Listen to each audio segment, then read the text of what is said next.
Y quisiera empezar hablando de algo, y es de lo que significa para el predicador predicar un mensaje. Lo digo de los que estamos en la iglesia, pero obviamente no solamente en esta iglesia, voy a hablar a nivel general, pero voy a empezar con los de la iglesia, porque creo que cada uno de nosotros, los que tenemos el privilegio de subir acá, primero entendemos que es por gracia de Dios. Entonces, una vez usted me ha escuchado hablar muchas veces de que yo no debiera estar acá, que yo no creo que tenga la capacidad o el honor, más bien la dignidad de hacerlo, pero Dios un día en su sangre y en su amor nos permitió hacerlo, nos permitió compartir su palabra. Y no solamente a mí, sino a todos los que suben a este altar a predicar o a cualquier altar, el adorar al Señor, el dirigirnos a un público para sea lo que hagamos, es un privilegio del Señor. Pero hablando de la parte de la predicación, cada vez que nos subimos, seguramente cada persona está pensando en tener un mensaje impactante, que este mensaje realmente llegue al corazón y que toque y que trascienda y que haga algo sobrenatural en la vida. Y en ese deseo podemos cometer un error de buena voluntad, pero no deja de ser error. ¿Y cuál es el error de la buena voluntad? Que cuando los que predican saben que es así, usted abre la Biblia, usted mira y dice ¿cuál tema es más importante? Y no es más importante, todos son importantes. Y el error que podemos caer es querer predicar toda la Biblia en un solo sermón y colocar 50 puntos hablando de la gracia, la justificación, la glorificación, la expiación, y usted habla de todo. ¿Y por qué es un error? Porque toca todos los temas, pero al final no explica nada. Y la gente, chévere, pues dijo un montón de cosas, no entendí nada, pero sonó chévere, porque no hubo una explicación. Entonces puede ser un error que tengamos, y por eso es necesario preparar un bosquejo, hacerlo bien, saber a qué queremos llegar. Pero hay otro error que para mí es más grave, que para mí es más frecuente, y que oculta una intención del corazón. Y que aquí ya sí estoy hablando a nivel general, estoy hablando de la iglesia, y de pronto porque a veces la iglesia no tiene el poder que debiera tener. Y es cuando pretendemos, los predicadores, quien quiera que sea, en el lugar donde se encuentra, pretende dar un mensaje a partir del entendimiento que la persona tiene de las necesidades que hay o de los anhelos o expectativas que hay, y entonces prepara un mensaje justo a la medida. Yo le he llamado como un mensaje sastre, a la medida. Entonces yo miro y digo, a ver, ¿quién va a estar en esto? Y yo ya sé qué quieren escuchar. Y entonces tengo la habilidad de hablar de tal manera que la gente escucha el mensaje y llora porque se siente conmovida, o que la gente se alegra porque dice, eso es lo que yo necesitaba escuchar. Y chévere, muy bueno, pero resulta que nos desviamos realmente de la intención y del propósito de la palabra. Ahora usted estará pensando, ¿cómo así, pastor? O sea, ¿Dios no nos quiere animar?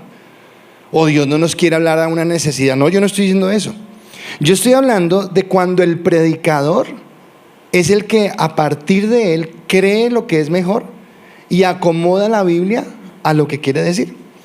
Entonces yo tengo Dios me regaló un eslogan para entenderlo acá, y es que la predicación es cuando Dios habla a través del predicador y no el predicador a través de Dios.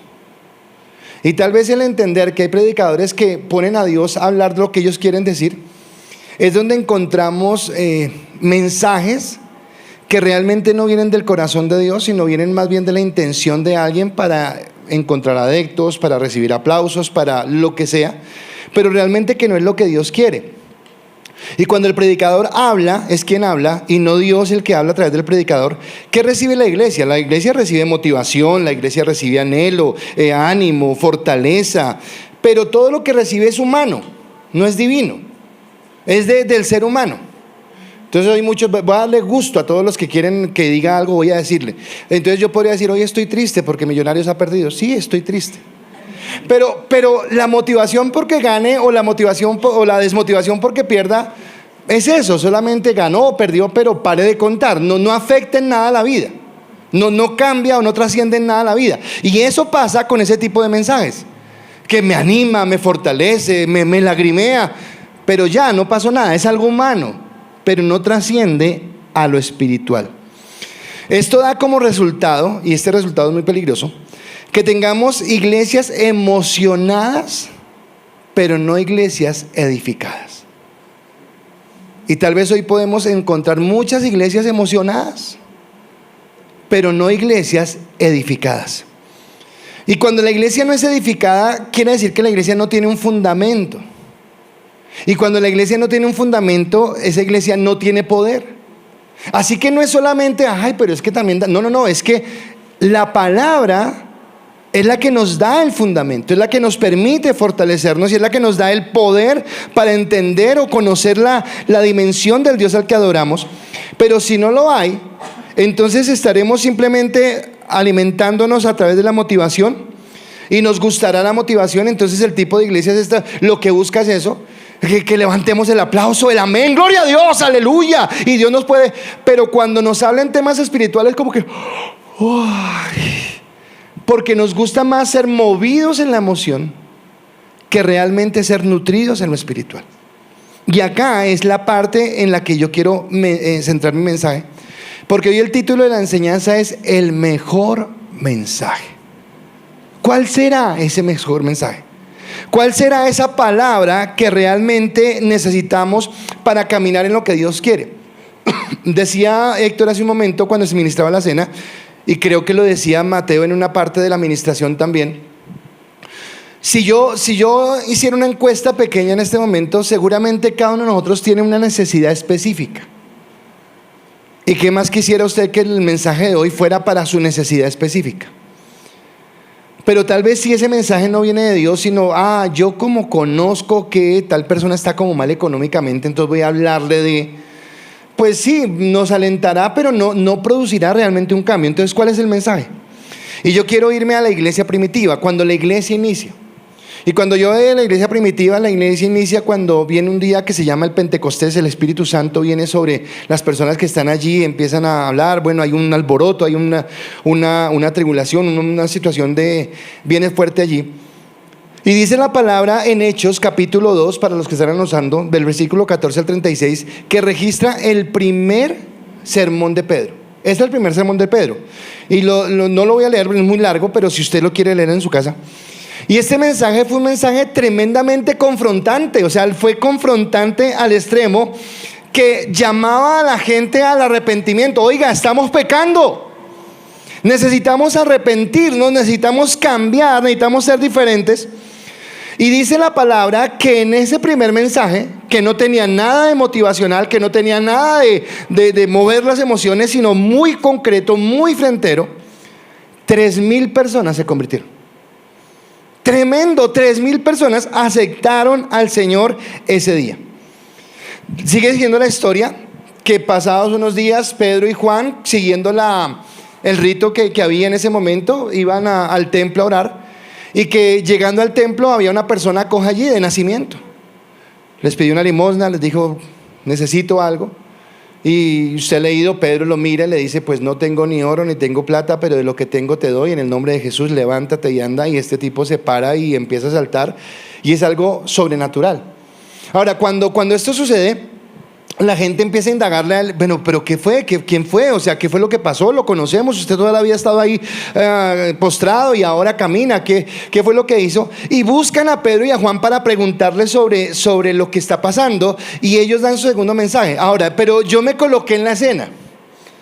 Y no que yo lo vaya a hacer, espero que no, y Dios líbreme de eso, pero digamos que un buen profesional de esta época, que hubiera hecho? O sea, cuando hablo profesional digo que no quiere buscar la presencia de Dios, sino que quiere hacerlo para conseguir un objetivo.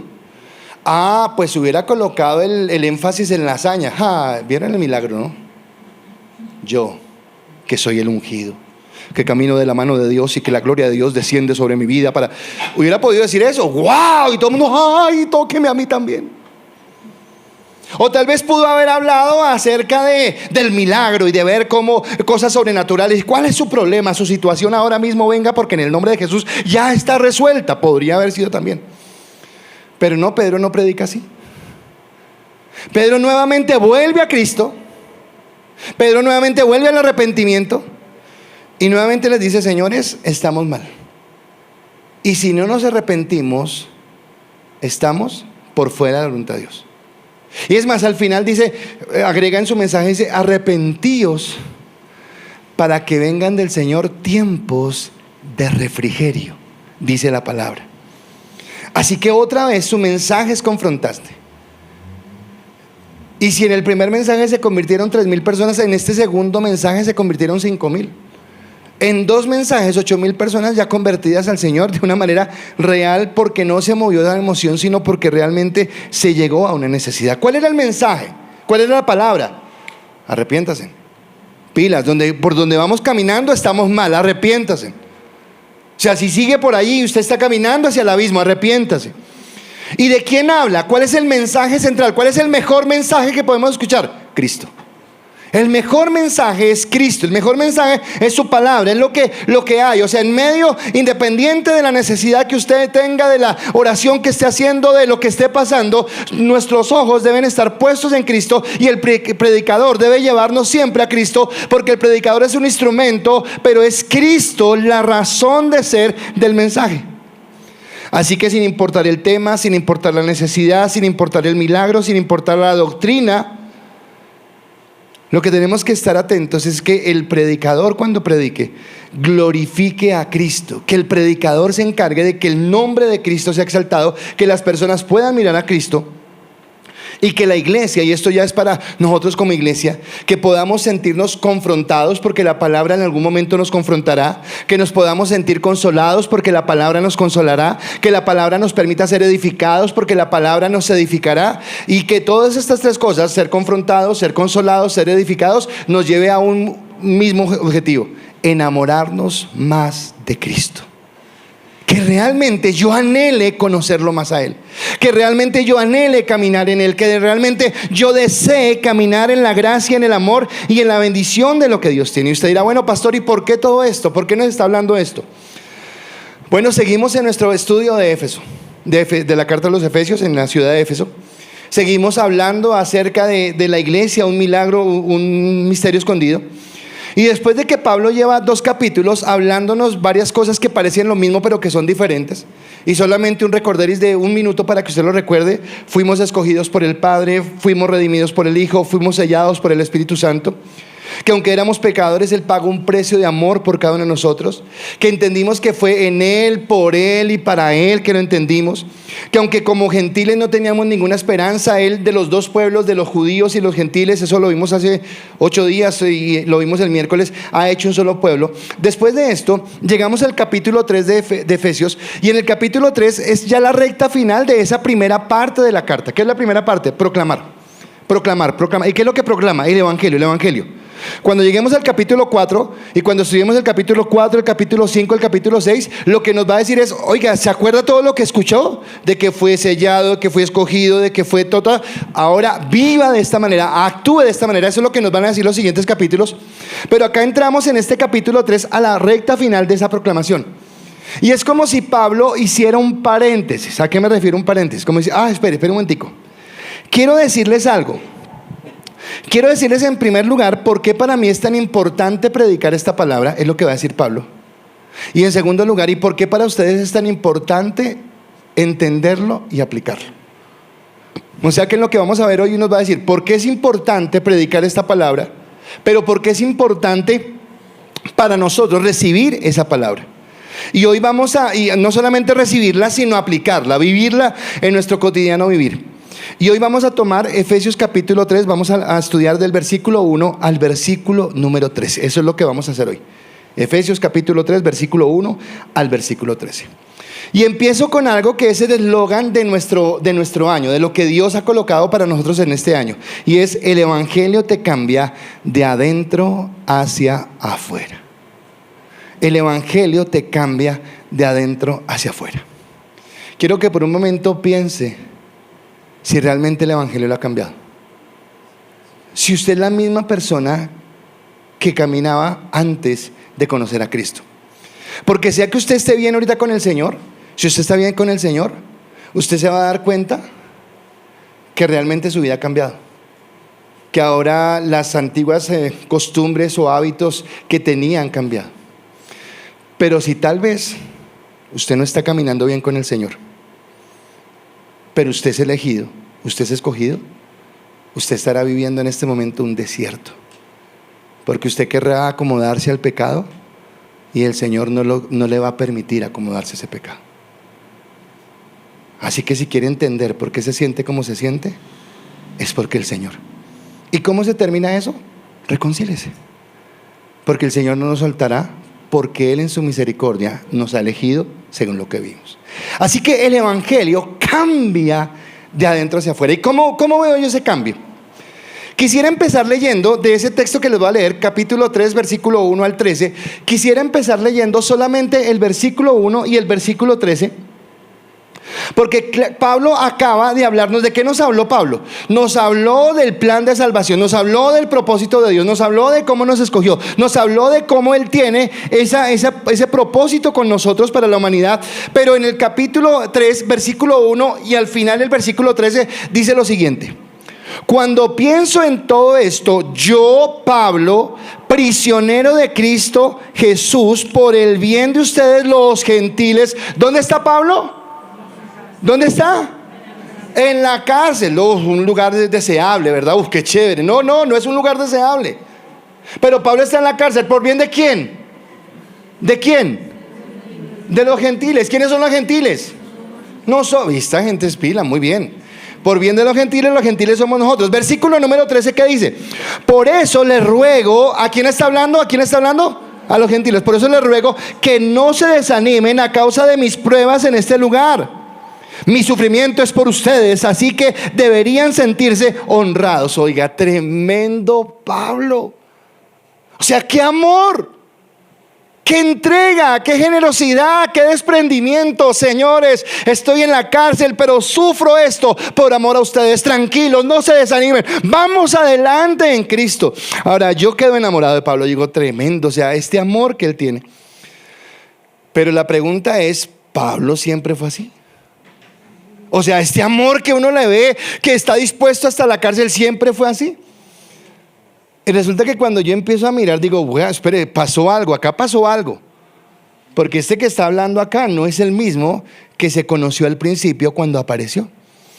Y entonces hay un momento donde Pablo hace en la carta a los Filipenses, hace una descripción de por qué él ya no confía en las obras de la carne ni en su propia capacidad, sino que confía en Cristo. Y él en esa carta hace una presentación como de su currículum, como su hoja de vida, como voy a buscar un trabajo y voy a presentar esto. Ahora usted me va a decir si esta hoja de vida de Pablo descrestaba o no descrestaba, si era como medio buena o como medio mala. Y entonces Pablo dice en Filipenses capítulo 3 versículo 4 al 6, dice: aunque si alguno pudiera confiar en sus propios esfuerzos, ese sería yo. Empezó bien, ¿verdad? Yo. De hecho, si otros tienen razones para confiar en sus propios esfuerzos, yo las tengo aún más. Fui circuncidado cuando tenía 8 años de vida. 8 días de vida, 8 años no, gracias por la corrección, 8 días de vida. Soy un ciudadano de Israel de pura cepa y miembro de la tribu de Benjamín, un verdadero hebreo como no ha habido otro. Fui miembro de los fariseos, quienes exigían la obediencia más estricta a la ley judía. Escuchen lo que dice el siguiente versículo: era tan fanático que perseguía con crueldad a la iglesia, y en cuanto a la justicia, obediencia a la ley al pie de la letra. O sea, el hombre está diciendo, si hay alguien judío, ese era yo. Si hay alguien que podía gloriarse de cumplir las leyes, yo. Si alguien cumplió la ley aún de niño, y gracias por el que me corrigió que no eran 8 días, sino 8 años, sino 8 días, es porque la ley decía que los niños se circuncidarían al 8º día. Y él desde su edad temprana, sus padres primero le ayudaron, después él cumplió la ley. O sea, el hombre era así, vertical. Yo me imagino el carácter de Pablo. Yo me imagino si yo hubiera vivido en la época de Pablo y si lo conociera, una persona tremendamente disciplinada, una persona, o sea, él se identificaría conmigo en los cuadros. Decía María Paula, el 1, o sea, Pablo era un 1 completo. Cuadros estrictos, a la hora, ¿qué hubo? Ya llegó, vamos, pero pilas, cuidadito, siéntese bien. Olguita sí viene al primer servicio, pero Olguita me dice que en su casa ella, cuando arregla su casa y su sala y su disco, ella es alinear las sillas bien, así, la escuadra, que todo esté perfecto. Así era Pablo. Y por lo tanto él decía, a mí nadie tiene que decirme nada. Llego temprano, hago las cosas bien, cumplo la ley. O sea, no hay nada que puedan a mí reprocharme. Pero no es solamente eso, sino me llama la atención de lo que dice, porque al final dice, perseguía con crueldad a la iglesia. Es que ni siquiera dice que perseguía a la iglesia, sino le agrega, ¿la perseguía cómo? Con crueldad. Uy, no, qué detalle. O sea, qué amor este Pablo. O sea, él no solamente la perseguía con crueldad, dice, y en la muerte, o sea, podríamos nosotros pensar que esa perseguía con crueldad es una exageración. Ese Pablo es como exagerado, no es exagerado, realmente él lo cumplía. Cuando nosotros escuchamos la muerte de Esteban, recuerdan que Esteban es el primer mártir de la iglesia. Y que después de que él también está dando un sermón, y el sermón que está dando Esteban es igualmente de arrepentimiento, de pilas, el Cristo vino, dice que los fariseos que estaban escuchándolo no se aguantaban lo que él decía. Y usted encuentra en Hechos capítulo 7, versículos 57 y 58, al final de su enseñanza dice: entonces ellos se taparon los oídos con las manos y empezaron a gritar. Se lanzaron sobre él. ¿Sobre quién? Sobre Esteban. Lo arrastraron fuera de la ciudad y comenzaron a apedrearlo. Sus acusadores se quitaron la túnica y las pusieron a los pies de un joven llamado Saulo. ¿Quién es Saulo? Pues este Pablo. O sea que Saulo decía: venga, yo les cuido acá, dele duro ahí, más duro el piedra, más duro. Ojalá que le reviente un ojo, que le reviente el otro, que le reviente el oído, que le reviente el estómago. Él estaba satisfecho en esto. ¿Por qué? Porque él sentía que lo que estaban haciendo las personas era traicionando. Los judíos que se estaban volviendo al evangelio estaban traicionando su ley, pero más aún que estaban permitiendo que gentiles mezclados con otros los judíos. Uy, no, fuchi. Nosotros somos el pueblo de Dios, somos especiales, no podemos permitir esto. Y eso es lo que pasaba. Más adelante, Pablo sigue adquiriendo cada vez más protagonismo, porque el capítulo siguiente, capítulo 8, versículo 1 al 3, hablando de Saulo, dice lo siguiente: Saulo fue uno de los testigos y estuvo totalmente de acuerdo con el asesinato de Esteban. O sea, el hombre en remordimiento, nada. Bien hecho que lo hayan apedreado, bien hecho que lo hayan matado. Ese día comenzó una gran ola de persecución que se extendió por toda la iglesia de Jerusalén, y todos los creyentes, excepto los apóstoles, fueron dispersados por las regiones de Judea y de Samaria. Aquí me acuerdo de Romanos 8:28, que dice que a los que aman a Dios todas las cosas les ayudan para bien. Versículo 3. Y Saulo iba, oiga este Saulo, una ternura completa. Y Saulo iba por todas partes con las intenciones de acabar con la iglesia. Iba de casa en casa y sacaba a rastras tanto a hombres como a mujeres y los metía en la cárcel. No, una dulzura este Saulo. O sea, el hombre era un detalle, un toque así de glamour especial. Dice la palabra, sigue continuando hablando de Pablo, capítulo 9 de Hechos, versículo 1 y 2, dice: mientras tanto, Saulo pronunciaba amenazas en cada palabra y estaba ansioso. ¿De qué estaba ansioso? Por matar a los seguidores del Señor. Así que acudió al sumo sacerdote y le pidió cartas dirigidas a las sinagogas de Damasco para solicitarle su cooperación en el arresto de los seguidores del camino que se encontraban ahí. Su intención era llevarlos, a hombres y mujeres por igual, de regreso a Jerusalén. ¿Cómo? Encadenado. Una ternura. O sea, a este tipo de dictador no le faltaba un pelo. O sea, el hombre era así se hace y punto, y no hay nada que hacer. Ahora, yo quiero que me entienda que Saulo era así. Podríamos criticarlo, y obviamente es criticable lo que está haciendo, pero Saulo estaba enceguecido, era por su ley. Él la había conocido desde niño, era lo que él tenía. Y entonces recuerdan que la iglesia estaba constituida ¿por quién? ¿Quién constituía la iglesia? Gentiles nomás, ¿verdad? ¿Quiénes? Díganme, ayúdenme. Judíos y gentiles. Ahora, cuando Pablo veía a un judío que se había convertido al Señor, ¿cómo lo veía? ¿Qué pensaba de él? ¿Que era qué? Un traidor. Está traicionando nuestras costumbres, está traicionando nuestra fe, está traicionando lo que nos enseñaron. Merece ser apedreado, merece ser muerto. Ay, pero espere, o sea, estos son los judíos, pero ahora gentiles con nosotros. Gentiles comiendo a la mesa, gentiles hablando de que son hijos de Dios. O sea, esto, ¿qué faltaba más? O sea, para Saulo todo esto era el acabose. O sea, se acabó el mundo, ya no hay nada que hacer. ¿Qué están haciendo? Nuestra tradición, nuestra cultura, lo que nosotros creemos. Así que hay un odio desbordado. Hay un odio encarnizado en su corazón por lo que sucede. Pero en los 2 versículos que leímos al principio de Efesios, él dice que se preocupa. Y él dice: oiga, hermanos gentiles, estoy en la cárcel por ustedes, pero no se afanen, no se preocupen, sigamos adelante. Perdón, o sea, ¿está hablando él mismo? Está hablando el mismo Saulo que respiraba amenazas, que quería acabarlos, que quería encadenarlos. O sea, ¿qué pasó con este hombre? ¿Qué sucedió? Y lo que sucedió fue algo sencillo. Él tuvo un encuentro personal con Cristo. Tuvo un encuentro personal con Cristo. Hechos capítulo 9, versículo 3 al 5 dice: al acercarse a Damasco para cumplir esa misión, una luz del cielo de repente brilló alrededor de él. Saulo cayó al suelo y oyó una voz que le decía: Saulo, Saulo, ¿por qué me persigues? ¿Quién eres, Señor?, preguntó Saulo. Yo soy Jesús, a quien tú persigues, contestó la voz. Ahora, lo que viene acá es algo tremendo, porque cuando él va en función de perseguir la iglesia, Cristo mismo se aparece y Cristo mismo viene y lo confronta con lo que está sucediendo. Ahora, nosotros entendemos que después, se me olvidó el nombre. Bueno, la persona, Ananías fue mandado para que él pudiera discipularlo. Pero la primera prédica que escuchó Saulo, ¿cuál fue? Saulo, Saulo, ¿por qué me persigues? Esa fue toda la prédica. Y esa prédica fue suficiente, ahora escúcheme, para que él responda ¿qué? ¿Quién eres, Señor? Ahora, es importante que nosotros entendamos el contexto, porque a veces nosotros no entendemos lo que significa o la grandeza o la dimensión de lo que estamos hablando.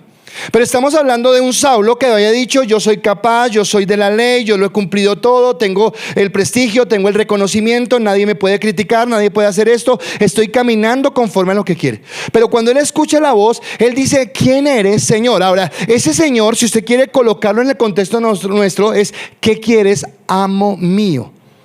O sea, él inmediatamente está reconociendo la autoridad de esa luz, y él sabe que aunque no está viendo visiblemente la luz, él sí está escuchando su voz. La luz lo ha dejado enceguecido, pero entiende que es Cristo y le dice: ¿qué quieres? O sea, su vida cambió en ese momento.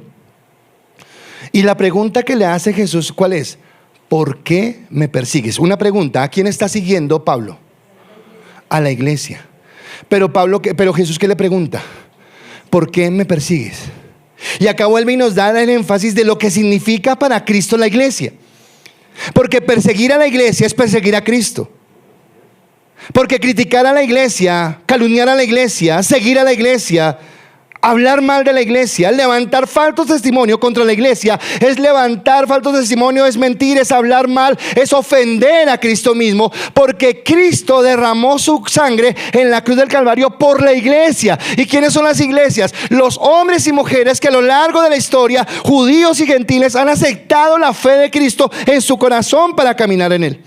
Así que este hombre está reconociendo que la iglesia es el cuerpo de Cristo y que viene un cambio para su vida. Ahora, escúcheme, hay una connotación que yo quisiera que entendiera, y es más, no solamente es entender que Cristo ahora es el Señor, sino el orgullo que se tiene que comer Saulo de Tarso. ¿A qué me refiero el orgullo? ¿Qué hacía antes de conocer a Cristo? Perseguir la iglesia, matar a la gente. O sea, la gente tenía la fama. Si vuelvo a Ananías, si usted lee la palabra, cuando Dios le dice a Ananías, vaya a tal lugar porque ya está Saulo de Tarso y hay que predicarle la palabra. Y Ananías se asusta. Ananías dice: Señor, ¿en serio? Señor, ¿tú sí sabes quién es Saulo de Tarso? O sea, lo más seguro es que yo llegue allá y de una vez me baje en la cabeza. Así que Saulo tenía una fama, Saulo tenía un prestigio, y sabe que ahora tiene que tragarse todo su orgullo y decir: no, la iglesia es la verdad. Cristo redimió una iglesia y ha cambiado, y ese mensaje lo cambia al punto que su vida es transformada. Y allí donde le dije que él estaba dando su hoja de vida, Filipenses, donde dice que si alguien es digno de gloriarse por las obras, él más, él sigue diciendo lo siguiente y me impacta. Filipenses capítulo 3 versículos 7 al 11 dice: antes, está hablando Pablo, creía que esas cosas eran valiosas. ¿Cuáles? Las que dijo anteriormente. Pero ahora considero que no tienen ningún valor debido a lo que Cristo ha hecho. Así es, todo lo demás no vale nada cuando se le compara con el infinito valor de conocer a Cristo Jesús. Escúcheme, todo lo demás. ¿Qué es todo lo demás? En el griego, todo lo demás significa todo lo demás. O sea, nada más tiene valor. ¿Por la excelencia de qué? De haber conocido a Cristo mi Señor. Mi Señor, vuelve otra vez. Por amor a Él he desechado todo lo demás y lo considero basura a fin de ganar a Cristo y llegar a ser uno con Él. Ya no me apoyo, está hablando Pablo, ya no me apoyo en mi propia justicia por medio de ser la ley. Más bien llego a ser justo por medio de la fe en Cristo. Pues la forma en que Dios nos hace justos delante de Él se basa en la fe. Quiero conocer a Cristo y experimentar el gran poder que lo levantó de los muertos. Escúcheme lo que dice él. Yo quiero conocer, experimentar el poder que le levantó de los muertos, para poder experimentar de una u otra manera la resurrección de los muertos. En otras palabras, Saulo de Tarso fue transformado por el mensaje de Cristo. Pero más que ser transformado por el mensaje de Cristo, fue transformado por Cristo mismo. Y todo lo que él tenía en valor antes ya no tiene el mismo valor. Porque de adentro hacia afuera su vida ha cambiado. Y su forma de ver su vida cambia. O sea, a Pablo le cambió todo en ese momento. Sus principios, sus valores, sus metas, sus sueños. Lo que para él antes era importante, ahora perdió totalmente el valor. Y lo que antes consideraba detestable y digno de ser perseguido, ahora para él adquiere un valor intrínseco. Y ahora él estaba dispuesto a matar por la ley. Ahora él está dispuesto a morir por Cristo. ¿Cómo lo cambió? ¿Cómo lo transformó por el poder de lo que tenía? Sus cambios, sus ideales, sus metas, sus principios cambiaron. Ahora, yo quiero preguntarle algo. ¿Cristo lo ha cambiado a usted? ¿En qué medida lo ha cambiado? ¿En qué medida lo ha transformado? ¿De qué manera el encontrarse con Cristo, de qué manera encontrar su amor, de qué manera entender su misericordia, de qué manera verlo a Él, ha hecho que usted realmente diga: wow, ya mi vida no es la misma que yo vivía, ya el pensamiento no es el mismo que yo tenía anteriormente? Porque viene entonces mi segundo punto, y es: el evangelio proviene de Dios. Este evangelio proviene de Dios. No es un mensaje que viene de hombres, no es algo que alguien se inventó, no es algo que a alguien le parece, sino es un evangelio que viene de Dios. Saulo estaba convencido de que servía a Dios cuando perseguía a la iglesia. Por eso no tenía remordimiento, por eso no le daba nada. Él pensaba que estaba haciendo lo correcto porque él perseguía a la iglesia. Pero ahora, de una manera sorprendente, él no solamente se convierte en seguidor de Cristo, aquí es donde les digo que se tiene que tragar su orgullo, sino que él ahora no solamente sigue a Cristo, sino que ahora tiene que anunciar. Yo no sé si usted lo haya leído en Hechos, pero en Hechos, cuando llegaba Saulo de Tarso, claro, los judíos que decían: ay, llegó Pablo, pues Saulo de Tarso, y este es el...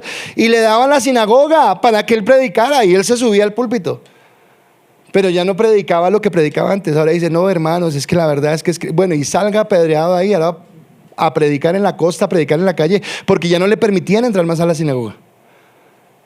Pero no perdía oportunidad para hablar de esa noticia, porque ahora él está allí y se convierte en el que levanta las buenas nuevas. Ahora, si fuera nomás el tragarse el orgullo de decir que no era y ahora decir que sí es, ahora el Señor lo hace apóstol a los gentiles. O sea, al judío de los judíos, al más recalcitrante, al que era así. Ahora le dice: caballero, vaya a esos que usted creía inmundos, a esos que ustedes creía indignos, a esos que usted, vaya y les lleva el mensaje. ¿Recuerdan cómo le dijo cuando cayó al suelo? Le dijo: ¿qué quieres, Señor? ¿Sabe? Eso significa, Señor, significa que yo obedezco a Dios cuando me agrade, pero también cuando no me agrade. Que yo obedezco a Dios cuando quiera, pero también cuando no quiera. Que yo cumplo la palabra que me gusta, pero también la que no me gusta. Porque ya no se trata de mí, se trata de Él y del Señor. De aquel que es digno, de aquel que es santo, de aquel que es glorioso y que merece toda la gloria. Así que ahora Él lleva las buenas nuevas. Y ahora, a partir de ahora en la carta de los Efesios, Él ya no le habla a los judíos. Sí habla de los judíos, pero ya no le está hablando a los judíos. Le habla a los gentiles. Y lleva el mensaje a los gentiles. Y el capítulo 3, versículo 1 al 7, dice lo siguiente: cuando pienso en todo esto, está hablando Pablo, yo Pablo, prisionero de Cristo Jesús, por el bien de ustedes los gentiles. A propósito, doy por sentado que ustedes saben que Dios me encargó, está diciendo Pablo, de manera especial extenderles su gracia a ustedes los gentiles. Tal como antes les escribí brevemente, Dios mismo me reveló su misterioso plan. Cuando lean esto que les escribo, entenderán la percepción que tengo de este plan acerca de Cristo. Dios no se lo reveló a las generaciones anteriores, pero ahora, por medio de su Espíritu, lo ha revelado a sus santos apóstoles y profetas. Y el plan de Dios consiste en lo siguiente: tanto los judíos como los gentiles que crean la buena noticia, gozan por igual de las riquezas heredadas por los hijos de Dios. Ambos pueblos forman parte del mismo cuerpo y ambos disfrutan de las promesas de la bendición porque pertenecen a Cristo Jesús.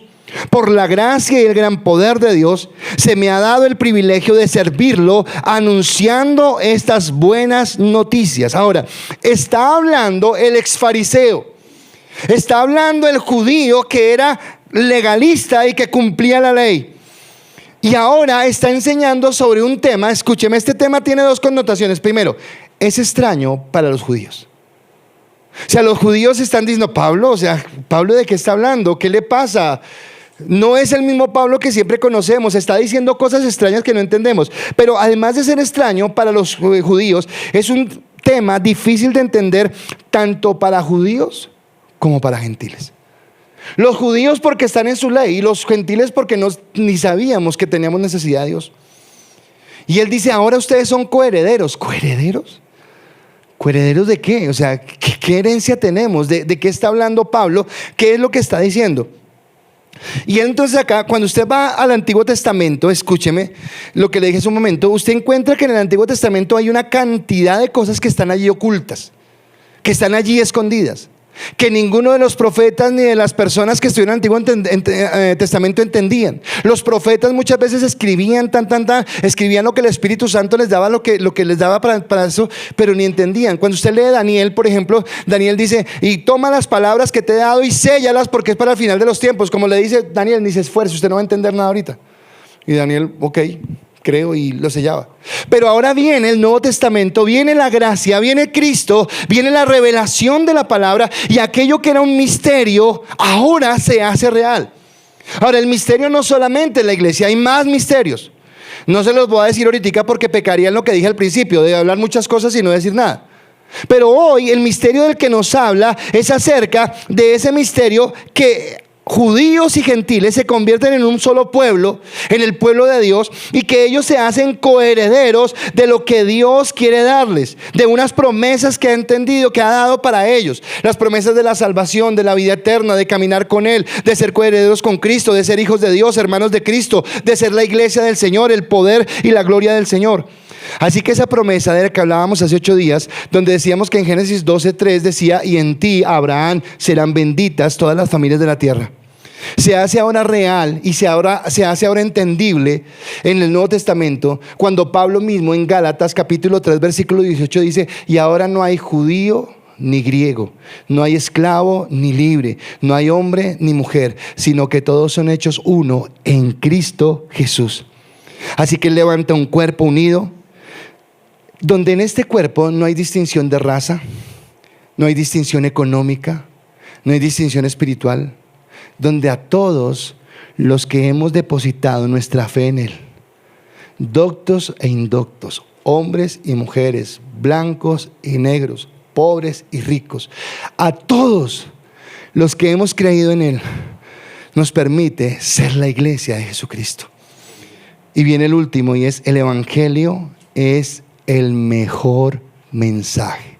Escúcheme, el evangelio es el mejor mensaje. Hoy en día están muy de moda los coaching o los gurús, que en español son los entrenadores personales. Esta palabra coaching sale de los entrenadores de fútbol americano de los Estados Unidos, pero resulta que se extendió y hoy en día usted encuentra coaches o entrenadores personales para las finanzas, para la salud, para la paz interior, para la decoración. Gente que sabe y que conoce y que da cursos. Y la gente paga grandes sumas de dinero por ir a escuchar a estos gurús. Por ir, venga, ¿cómo cuido mi salud? El entrenador personal, ¿cómo lo hago? Las finanzas, las empresas, las grandes empresas pagan a sus ejecutivos, a sus gerentes, esos cursos para que alguien vaya y les hable acerca de las relaciones interpersonales, de cómo atender al cliente externo, el cliente interno. El cliente interno son los empleados, el externo son los clientes que están allá, cómo los va a manejar, cómo va a subir. Y pagan grandes cantidades por estos cursos. Pero la verdad es que el evangelio es el único mensaje que transforma vidas y sociedades. Solamente el evangelio. Y usted dirá, ¿cómo transforma vidas y cómo transforma sociedades? Yo decía algo esta mañana, estoy que llego, pero obviamente no me puedo adelantar, pero estoy que llego al punto donde Pablo nos va a hablar de la familia, nos va a hablar del esposo, nos va a hablar de la esposa, nos va a hablar del jefe, nos va a hablar del empleado, porque en esta carta nos va a hablar de eso. Pero esta mañana estaba escuchando a Miguel Núñez en una prédica y me quedó algo que quiero tomarlo acá. Miguel Núñez dijo que Dios en su palabra había establecido instituciones. ¿Cuáles instituciones? Él estableció el matrimonio. Él estableció el hogar. Él estableció el Estado. Él estableció la iglesia. ¿Y qué decía esto? Por ejemplo, que en el matrimonio Él estableció una autoridad en el matrimonio. Y esa autoridad en el matrimonio es el hombre. Que Él estableció una autoridad en la familia, y esa autoridad en la familia es papá y mamá. Que Él estableció una autoridad en el Estado, y en el Estado son las autoridades de gobierno: la policía, el ejército, el presidente, la rama ejecutiva, la rama judicial, la rama legislativa. Que Él estableció en la iglesia una autoridad, pastores que están liderando o pastoreando la iglesia. Pero decía Miguel Núñez que en la década de los 60 es una década que se conoce como una década bisagra. Entonces los que son de esa época, yo soy del 70 porque yo nací en octubre del 69, entonces ya no cuenta. Pero en esa época, en esa generación, ¿se acuerdan los hippies? Amor y paz, hermano, solo nada, no a la guerra, sí al amor, y bueno, todo lo que había. Se levantó un eslogan para esa generación y es: cuestiona la autoridad. Cuestiona la autoridad. Entonces la esposa empezó a cuestionar la autoridad del esposo. Los hijos empezaron a cuestionar la autoridad de los padres. El pueblo empezó a cuestionar la autoridad de las autoridades civiles. La iglesia empezó a cuestionar la autoridad de los pastores. Y perdimos el concepto que sostiene el reino de Dios, que es la autoridad. Entonces yo les he dicho que Dios puede cambiar, puede transformar en el evangelio, puede transformar sociedades, pero a través de vidas. Entonces, rápido. Yo tengo un hogar con muchos hijos, vamos a suponer. Y vamos a suponer, ahora esto no pasa en la vida real, de pronto llega a pasar. O sea, usted dice, pero eso nunca sucede, pero de pronto.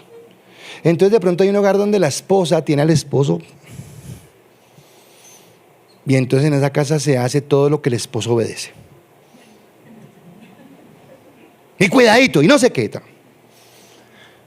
Pero en ese hogar también los hijos son los que mandan a la mamá. Porque de un berrido, a ver mamá, que cállese. Entonces la esposa manda al esposo, pero los hijos mandan a la esposa. O sea que ¿quién manda? Los hijos, muy bien. Y entonces me dice, ¿y por qué la sociedad en que vivimos? Bueno, la sociedad en la que vivimos es porque hemos roto todo el concepto. Pero resulta que a ese hogar llega Cristo. Y Dios le revela al esposo y le dice, oiga, pilas, usted es la cabeza, usted es la autoridad.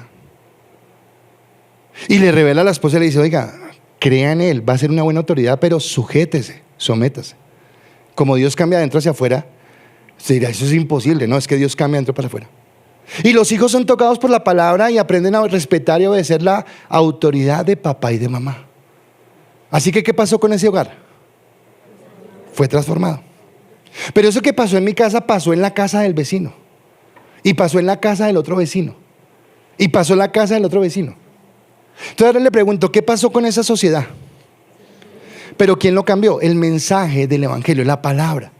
Así que la palabra tiene el poder de cambiar. Y Pablo dice, el versículo 8 al 13 del capítulo 3 dice: aunque yo soy el menos digno de todo el pueblo de Dios. Ahora escúcheme acá, porque usted y yo, o yo lo pensé, yo no voy a colocar pensamientos míos en su pensamiento, pero yo sí lo pensé. Yo dije, ay no, pues tan humilde Pablo, ahora ay, no soy el menos digno, porque claro, uno conoce a Pablo, pero no, él está hablando en serio. Él está diciendo, oiga, yo perseguía a la iglesia, yo los arrastraba a la cárcel, yo no sería digno de predicar esto. Es lo que está diciendo ahí, pero sigue diciendo: por su gracia, Él me concedió el privilegio de contarles a los gentiles acerca de los tesoros. Escúcheme lo que tenemos: tesoros inagotables que tienen a disposición por medio de Cristo. Fui elegido para explicarles a todos el misterioso plan de Dios, el creador de todas las cosas, que mantuvo oculto desde el comienzo. El propósito de Dios con todo esto fue utilizar a la iglesia. ¿Quiénes son la iglesia? Nosotros, para mostrar la amplia variedad de la sabiduría a todos los gobernantes y autoridades invisibles. Está hablando de regiones celestiales que están en lugares celestes, ahí lo aclara. Este era el plan eterno que llevó a cabo por medio de Cristo Jesús nuestro Señor. Gracias a Cristo y a nuestra fe en Él, podemos entrar en la presencia de Dios con toda libertad y confianza. Por eso les ruego que no se desanimen a causa de mis pruebas en este lugar. Mi sufrimiento es por ustedes, así que deberían sentirse honrados. O sea, lo que Pablo está diciendo: no me molesta lo que está sucediendo. Si no estoy cómodo en la cárcel, sí es una persecución, pero si es por el nombre de Cristo, y si esto hace que los gentiles conozcan la palabra, que caminen en el amor de Cristo, que se conviertan en la iglesia de Cristo, bien vale la pena, porque vamos a seguir adelante en el evangelio. Por eso Romanos en capítulo 1 versículo 16 dice: porque no me avergüenzo del evangelio, porque el evangelio es poder de Dios al judío primeramente y también al griego, porque en el evangelio de Dios la justicia de Dios se revela por fe y para fe, como está escrito: mas el justo por la fe vivirá. Así que me está hablando del mensaje que cambia la vida. Ahora, el mundo nos cuenta a nosotros como los hombres que podemos alcanzar. El hombre te dirá, el mundo, la gente sueña, alcanza, tú puedes, eres capaz, en ti hay un héroe, en ti hay un vencedor, alcanzarás lo que tú creas. El evangelio se centra en Cristo y en lo que Él alcanzó por nosotros. El evangelio se centra en mirarlo a Él y el saber que fue a la cruz del Calvario para redimirnos, para levantarnos.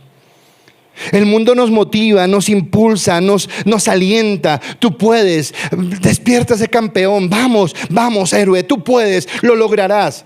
Y vivimos en esa emoción pensando que un día podremos por nosotros mismos alcanzar algo. Cristo nos lleva a la cruz, nos lleva a su amor y nos lleva a su misericordia. Nos dice que cuando estábamos, como dice capítulo 2 versículo 1, que ya lo vimos, muertos. Bueno, eso no dice ahí, pero lo referencia: muertos en nuestros delitos y pecados, Él nos dio vida a nosotros.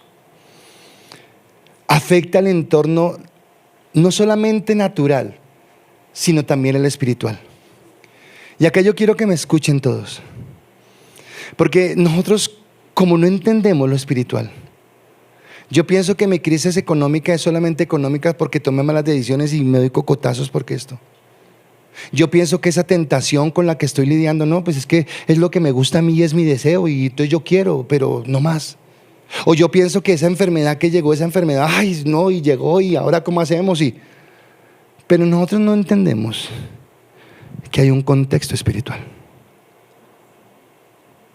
Y que en el contexto espiritual decía Miguel Núñez hoy, hablando acerca del eclipse de Dios. Él decía cómo el sol, que es creo que 400 veces más grande que la luna, cómo la luna puede tapar el sol en un momento. Eso es un eclipse. Y entonces yo quiero pedirles un favor: miren a esta pantalla, miren esta pantalla, y lo que están allá, miren la pantalla. Ahora coloque su dedo en su ojo, no se hurgue el ojo, ¿no? Pero coloque su dedo de tal manera que usted solamente vea la llama de su dedo y no pueda ver la pantalla. Listo. ¿Qué está viendo? Su dedo, ¿verdad? Mírenme acá. ¿El dedo es más grande? No. Pero por lo lejos que está la pantalla y por lo cerca que está su dedo, usted no puede ver la pantalla. Y el enemigo lo que quiere es alejarnos de Dios y colocar una ilusión, una mentira, para que yo no vea la gloria de Dios. Y yo a veces pienso que la realidad es solamente eso que veo ahí, y me está dejando, o me está impidiendo ver la grandeza de Dios, el poder de Dios. Si usted entendiera que es hijo, y si usted entendiera qué significa ser hijo, en primer lugar usted viviría para amarle y servirle, para rendir su vida cada día delante de Él. Cuando se presentaran las adversidades, las situaciones en su trabajo, en su salud, en su familia, en su hogar, usted sabría que tiene la oportunidad de caer de rodillas en su habitación y decirle: Padre, esto es más grande que yo, pero sé que tú tienes el control y sé que tú puedes hacerlo. Porque dice el texto: podemos entrar en la presencia de Dios con libertad y confianza, porque el mensaje de Cristo es en Él, por Él y para Él. ¿Cuál será realmente el mensaje más impactante que podamos recibir? Pues no es un qué, es un quién. Saulo solamente dijo: ¿quién eres, Señor? Y la voz le dijo: Saulo, Saulo, ¿por qué me persigues? Y esa frase transformó totalmente la vida de Saulo. Totalmente. Estamos viviendo el poder de la iglesia. Es más, entendemos lo que es iglesia porque nos está hablando todo el tiempo de que no somos solos, de que cuando estás mal y alguien te llama, no es porque sea chismoso, sapo, molestón, no, es porque eres parte de esta familia y porque haces falta en esta familia, y porque entendemos que en este momento estás mal, pero que Dios te va a restaurar. Esta tarde vamos a tener un tiempo de oración. Usted puede tranquilamente hacer otra cosa, no hay problema, pero ¿sabe qué queremos? Unirnos como iglesia para decirle a nuestros hermanos que están pasando necesidad: estamos con ustedes y estamos confiando en que Dios tiene el poder, en que Dios obra. Yo anhelo que la iglesia crezca, yo claro, anhelo. Ay, pero me dolería el día que yo no pueda decir: oiga, hoy faltó Vanessa, oiga, hoy faltó Álvaro, hace falta. Oiga, hace rato que no veo al hermano Cándido, ¿dónde andará? ¿Por qué? Porque somos una familia. Que yo pueda decir: oiga, me alegro, si saben, ¿no? Si saben que y pasó esto y nos alegramos. Oiga, ¿y por qué no oramos? Si saben que pasó esto y oramos. Porque eso es la iglesia. Así que el principio de nuestra vida es Dios, y el fin de nuestra vida es Dios. Porque Él depositó en nosotros su sabiduría y su capacidad para que como iglesia podamos primero ser transformados, pero en segundo lugar transformar, colocando nuestra confianza en Él. Y solamente acercándonos a su gracia podremos ser transformados. Y en serio, yo anhelo que esta iglesia sea transformada por la palabra. Y anhelo que mi vida cada día más sea transformada por la palabra. Y que dejemos las tonterías de nuestra antigua vida y realmente caminemos en la gracia, en el amor y en la misericordia de Dios.